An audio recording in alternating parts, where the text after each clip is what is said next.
નમસ્કાર, spark today ન્યૂઝમાં આપનું સ્વાગત છે। પોર પાસે આવેલા નેશનલ હાઈવે નંબર 48 પર બરોડાથી સુરત તરફ જતું કન્ટેનર સામેની સાઈડે જતા રહેતા સુરતથી વડોદરા તરફ જતા આઈસર અને બસને અડફેટે લેતા અકસ્માત સર્જાયો છે।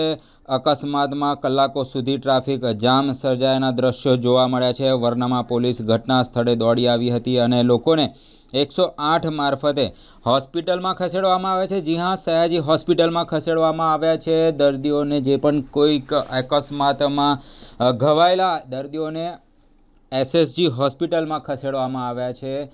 તો પોર પાસે ગમખ્વાર અકસ્માત સર્જાયો છે। નેશનલ હાઈવે નંબર 48 પર બરોડાથી સુરત તરફ જતું કન્ટેનર સામેની સાઈડ જતા રહેતા સુરતથી વડોદરા તરફ જતા આઈસર અને બસને અડફેટે લેતા અકસ્માત સર્જાયો છે।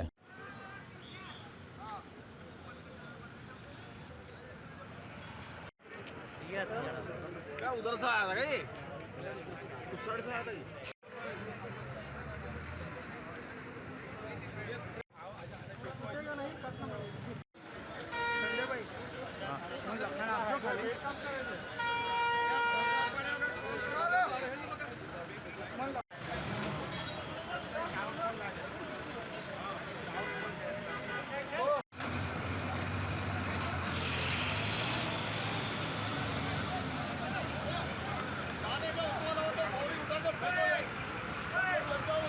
પોર પાસે બરસાડા પાસે એસટી બસનું એક્સિડન્ટ થયો। કન્ટેનર વચ્ચે આવી ગયું હતું પાવડરનું।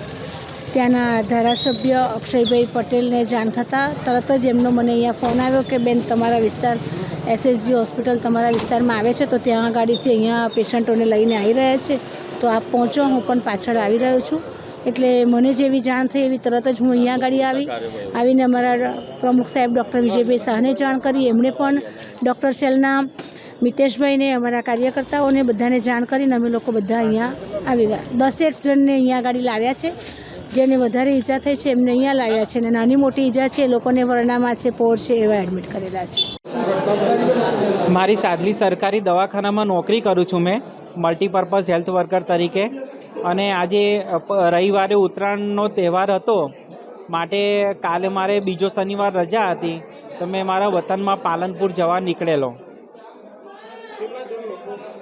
મેં મારી વાઈફ અને 6 વર્ષનો એક છોકરો છે, અમે 3 જણ છીએ સાહેબ। એટલે અમે સાદલીથી બરોડા બસમાં બેઠા હતા અને અચાનક વરસાડા વરણામા પાસે છે ને બસ પલટી મારી ગઈ સાહેબ।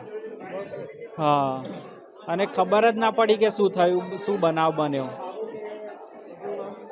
મારું નામ મહેતાબ અંસારી છે। અત્યારે કરજણ સાદલીથી કીર્તિસ્તંભની જે રેગ્યુલર બસ આવે છે સરકારી, જે મિની બસ ચાલુ છે, એ બસનો વરસાડા પાસે ગમખ્વાર અકસ્માત થતાં એમાંથી લગભગ 10 લોકો વધારે ઘાયલ છે।